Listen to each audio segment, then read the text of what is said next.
Hello, long time no see. First of all, Merry Christmas, because I'm recording this December 25 or 2025.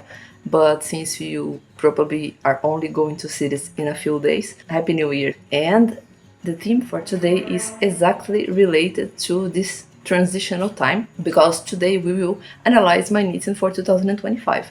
But we will not do those classic everything I knitted in 2025, because you saw if you were around here this year, or if you weren't, you can check the content for this channel. What we will do today will be to analyze some stats. We will talk also a couple plans I have for 2026 regarding my knitting, regarding the other crafts I want to make, and the channel and everything. Then let's start by seeing which projects we actually did this year, right? I took all this data from my Ravelry notebook. I used the advanced search feature, so I could filter by several filters and collect the data I will show you today. So this year I have worked on 33 projects, both knitting and crochet included, and I have finished 27 of them. I have 4 whips currently. We won't talk about them today, maybe in passing,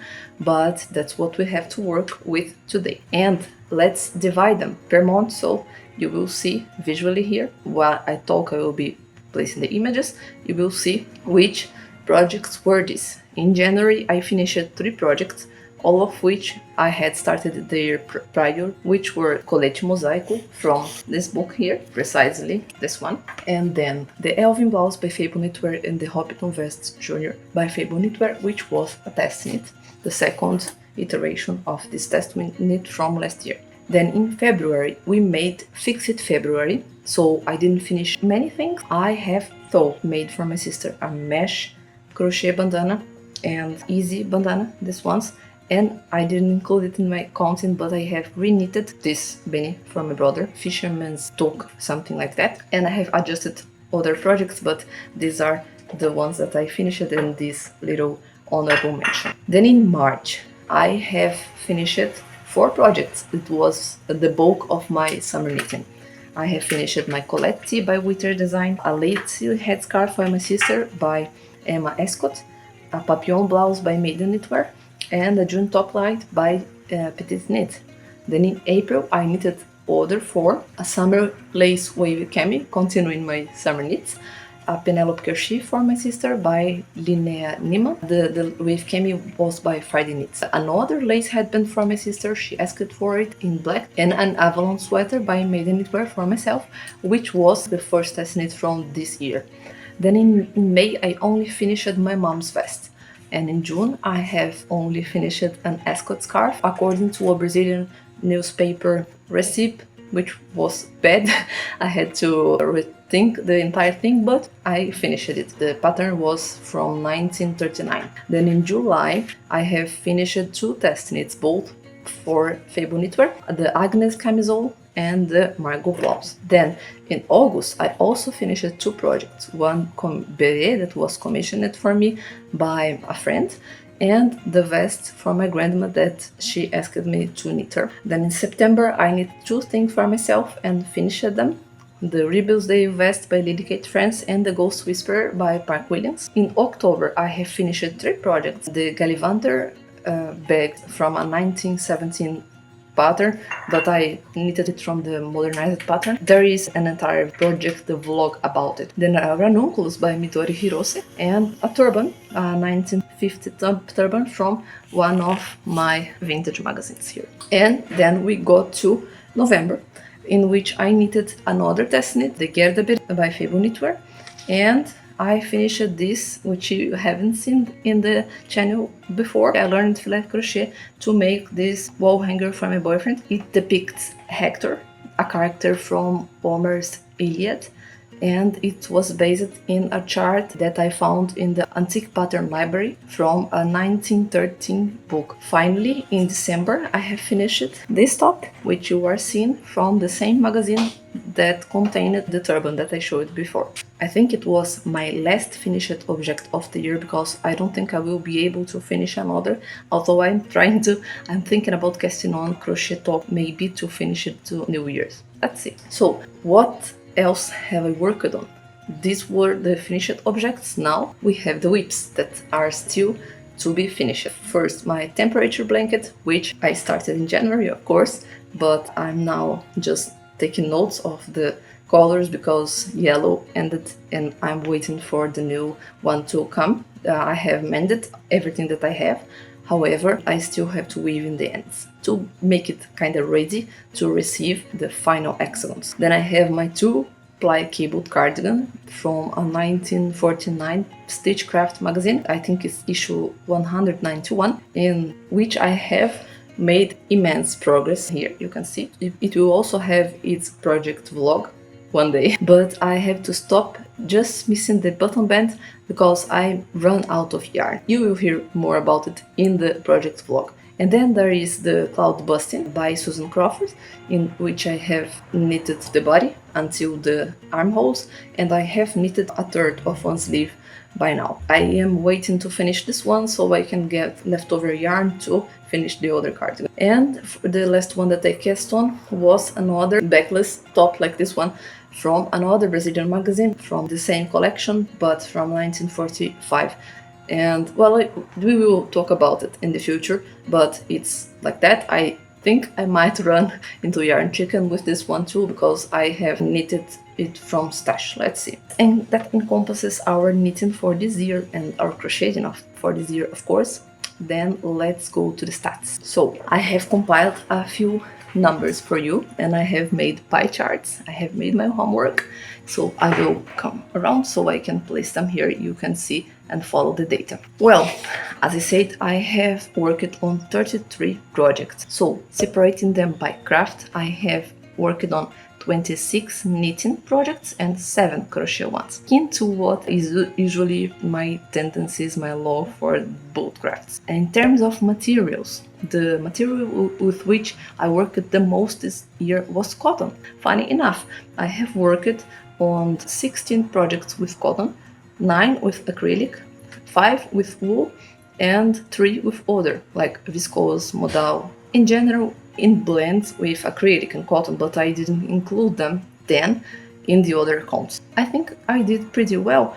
Most of the projects from this year were made with natural fibers, which I consider a win. Let's see if I can do better next year, but I don't know about that. Then, in terms of categories, we had 12 accessories. It was the thing we worked on the most. We had 11 tops. It lines up in my mind. I did add a lot of tops to my wardrobe. No dresses, no skirts, which I want to change. I thought about mixing tops and sweaters because all of them have the same purpose, but I didn't. I have 3 sweaters, including cardigans and jumpers. I have 5 vests and 2 home-related projects. In terms of origin of the pattern, since I wanted to knit more vintage, I am happy to announce I did it. We had 15 modern patterns. We have 9 vintage patterns this year. Not so far, right? Although still a lot of modern patterns, considering the other 2 categories are also kind of modern, which are test knit, which we made 5 items, and self-drafted, which were 4 items. And one of them was unraveled, my Sobakevich hat. And then in terms of the availability for you, I have considered 9 projects of these are free and you can access. I will leave their links below, and 17 of them are not. So some of them you will be able to access because they are sold by current designers. Some of them you will not because they are test knits that weren't released yet, or because they are like from vintage magazines that aren't so easy to find. I probably got those either from my magazines, and for these I plan to translate them and add them to my coffee, so you can check there if you want. I don't know if I will have done it when this video comes out, but check a little later that they might be there. And some were also from vintage magazines that are not Brazilian. You can find those either on Etsy sometimes, or there is the Vintage Knitting Pattern Library over at Facebook, in which I got some of them because people exchange vintage patterns there. And 4 of those patterns are I added to not applicable because they are self-drafted things, so you can access them because I created them. So in terms of destination, was I more of a gift knitter this year or not? Because in previous years I was pretty much gift knitter, and then last year I think I didn't knit many gifts, but this year it was kind of balanced. I knitted 20 items for myself and 13 for gifts. Quite nice, I think. In terms of storage, maybe it would be better to be more of a gift knitter. There is another category related to origin, which are Brazilian patterns. I wanted to start knitting more from Brazilian patterns, and from all the patterns that I knitted this year, 23 were not Brazilian and 10 were, actually 6 were from my vintage magazines, 4 were self-drafted, and I am Brazilian, so it's a Brazilian pattern, right? 10 against 23, still just 1/3 of my patterns, but I think it's fine. It's better than previous years. Now, we have two very interesting categories. Apart from the materials, this I found the most interesting because one is yarn weight. Which were the yarns I used the most? Well, the lead is tied between thread and sport weight. I have to say though that most projects with thread yarn, most, not all, I've held them double to work them in a fingering gauge. Then sport weight, which I have a lot here too, mostly cotton. Then 6 projects with worsted weight, 5 with light fingering, 3 with normal fingering, and just 1 decay, 1 error. This means that I have predominantly knitted and crocheted too with thinner yarns, which makes me think that I have spent a lot of time knitting and crocheting this year because, you know, projects in thinner yarns take longer to finish. So to finish so many of them, I have spent a lot of time in it.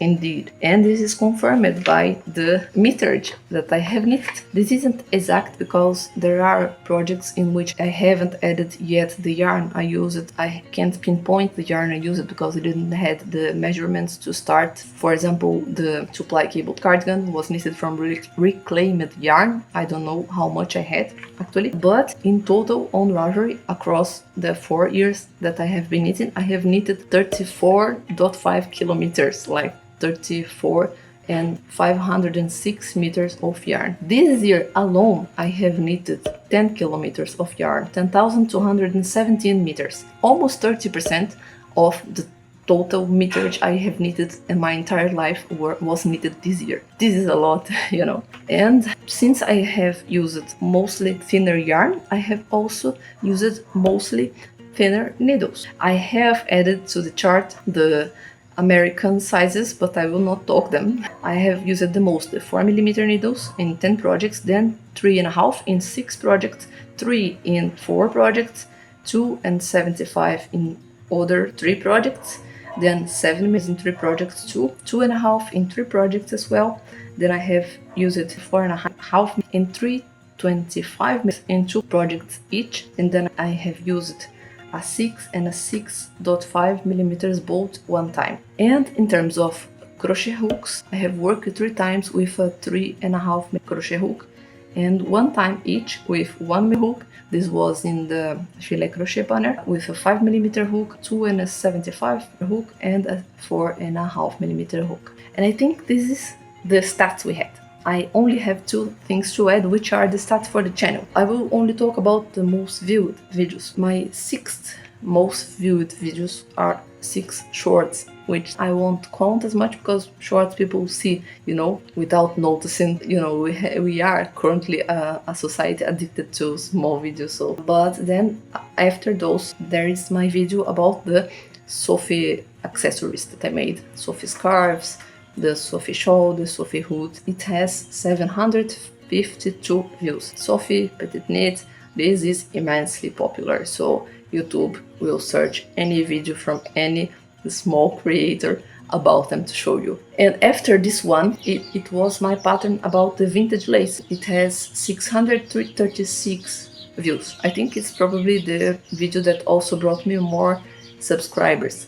And that's a video I really enjoyed, and this is kind of my goal for next year, and let's transition then to the next part. Let's go to 2026. Since we were talking already about the channel, I have just to announce the two very brief goals I have for the channel next year, which are to post less and rarer updates. I think the knitting YouTube world kind of shrunk a little bit over the last year. I think people are a little bit exhausted, and I'm included in this. To be honest, I haven't watched knitting YouTube as I did before. I wonder if that's because I became a YouTuber myself, kind of. So we kind of lose the interest a little bit, but I think it's just the energy shifted in the entire community, I don't know. But also it has to do with the rise of AI and the change in internet. We kind of prefer the older internet and there is the nostalgia, but this is not a theme for today, maybe for a knit and chat. Anyways, my conclusion was, and it's related to my knitting goals, you will see why, but to post less updates. It's nicer to come here and just show you some stuff and synthesize the key points. I'd like to have time to process them, really only bring to you what matters. And I think that's what's going to guide my future with this channel, because, well, it's very small. If I had any kind of illusions about growing, making of this something professional, they're gone by this point. But I think I always have liked the internet as a community place and a place to share what I am really passionate about. And I'm still passionate, especially about knitting history. So I want to share with you stuff that I think that will be useful for you. And this is why my second goal is to take more time in planning and preparing the video, researching more, and bring for you videos that are more far apart but are better researched, that really have content that will be really useful for you, as I think the vintage lace video was. Because, well, yes, knitting updates are interesting and they may be useful if we search for a project we are working on YouTube and someone has worked on it as well, and maybe they gave you a solution for a tough spot at the pattern, telling about their experience, or it's also useful for inspiration. And I'm not diminishing the amount of thing that I have learned by osmosis, kinda just hearing people talk about their knitting. However, this is an approach that I have taken to my writing as well, because before getting interested in knitting even, I used to write a lot in my own language, which is Portuguese, about literature, especially Russian literature, which is my passion. I work with it, by the way, so I used to write a lot about it. There was a time in which every book that I read, I would write a report about it, a review, and it became a chore, and that's what I don't want the knitting to become as well. And then after that time, I decided I was going to only write reviews when I really felt like it. I didn't have the obligation. Sometimes I didn't want to read a book because I didn't feel like reviewing it, you know. So I decided I'm not going to review any book anymore unless I feel compelled to do it. And I have done it mostly with the books that I have translated, because translation requires a very close reading. You ponder on every word in a text. So I have produced since very useful texts that I have then received comments about from people that said, oh, I didn't understand this book until I read your review, or then I read this book, I was wanting more, and then I read your review and it opened my mind to many more things that can be extracted from there. That's the kind of reaction I want to evoke with my videos. That's why I need to do them less and far apart, and to not burn out myself, because already just work demands a lot. I think that's maybe the only content that is worth it to produce in a time of AI. We don't need more shallow stuff because AI already does that. We need to produce stuff that will be useful for people which are really looking for something deep, because all the rest AI already stole and chewed, and many people unhappily will just be content with what AI has produced until this bubble bursts and until it breaks down and collapses and produces all the effects it will inevitably produce, and we are left to catch the pieces that remain and build something anew, but that's it. Let's go then for my knitting goals. Well, as I said, my goal of recording less videos, updating you less, has to do with the fact that I have also a goal to knit less next year. And this goal is kind of double-fold. I want to knit less next year because I want to leave space and time for other things. Just simple as that. As I showed you, I have knitted like 10 kilometers of yarn this year. This is a lot. Not that I haven't enjoyed this, but I also like to do so many other things in my life. I like to paint, I like to write, read. I recently have read a book just cause, and it was so nice. I don't remember when it was the last time I made it. I also want to focus more in my personal life, things like work, home, many adult life stuff that I want to focus more on this year, so I want to leave space for it. And also I want to craft other crafts. I have been so interested in other stuff lately. I have started to embroider. I have fixed my sewing machine. I still didn't learn how to use it perfectly. There are still things missing there, but I have fixed it. And what else? I have also bought some needles for taiting, and I saved ice cream sticks for trying to do netting. I want to try nail binding. I want to try other crochet techniques, other knitting techniques. So to leave space for all that, I have to diminish my knitting time. But as I mentioned, I want to diminish my crafting time in general. I won't force it. I will leave it to a flow, you know. I want to knit less, kind of naturally, let's see. Then, as I mentioned, I have to experiment with many other crafts that I keep seeing in vintage books and Victorian books, and they are so tempted. I want to dive more into them. I'm really interested in knitting history. I want to read about it, and I want to dive more into vintage and antique and knit more from those eras, including from my magazines and books. I will add a bureau here. I have accumulated a fair amount, and I want to knit from them. I want to take advantage of them to understand how they work really much. But not only, I also want to knit from ebooks, from vintage online patterns that I have acquired,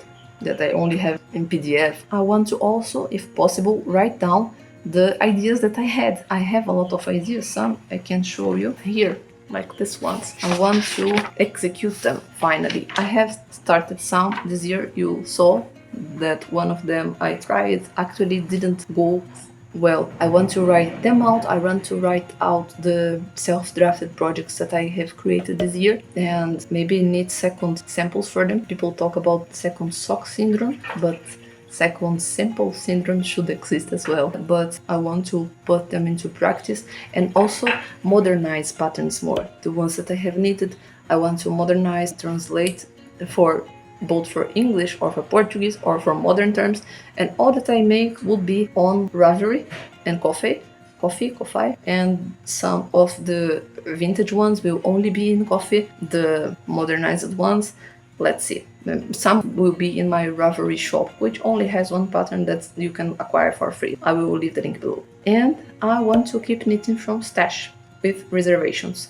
I have made good in it this year. I have knitted mostly from stash. I think the last time I bought yarn anew for a pattern was like in May, maybe. But I have recently bought some yarns because I subscribed for a test knit again and I needed yarn. So I decided to place an order for some projects that I already wanted to make. And they kind of fit the bill here. So we will talk about them just quickly. Well, the test knit is the Arlington cardigan by Lily Kate France, this one, which has an interesting story. She produced it after researching the measurements of all her followers, so she could see how these proportions occur in real life and how to reproduce them in real people. And that's why I was interested to see her conclusions. I really like her patterns. I think they are the most well written that I have ever knitted, and they fit so nicely.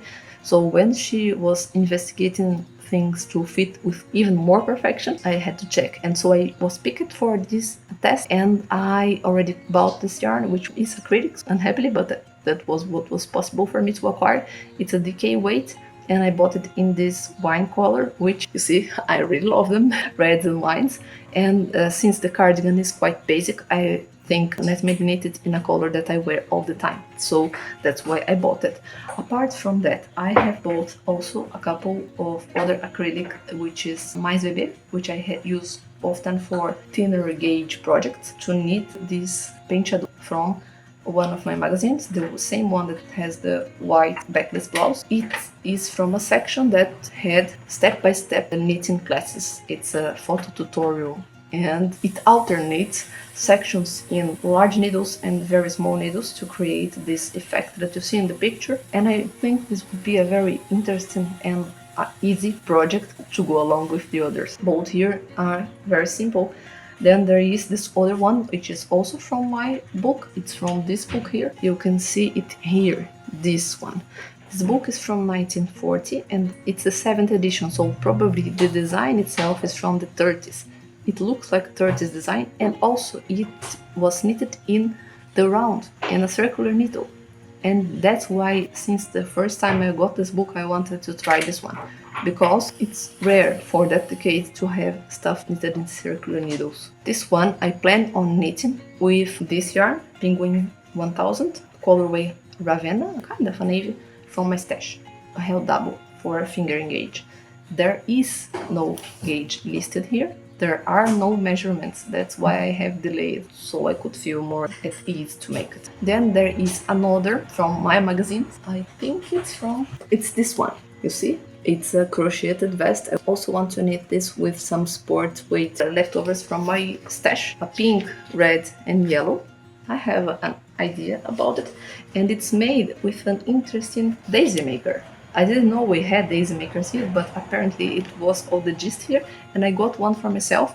Not exactly like the one that you probably saw with Heterocloud's videos about her daisy blouse, but I think we can make a daisy blouse or other similar patterns with this one. Then there is the Eglantine dress by Fabel Knitwear, which I got as a reward for test knitting the Gerdebere, and I will knit this one in fingering weight cotton Annie by Circulo, in the colorway Petroleum, which I have also bought. I hesitated a lot about the color picking. I hope I made the right choice, but you'll see. I miss knitting bottoms. I need bottoms. And then there is this one that doesn't have a picture because it's from a Victorian book, which only has very vague receipts, and it's named Spanish Crochet Bag. It's from 1844, from the book A Guide to Knitting, Netting and Crochet by a lady.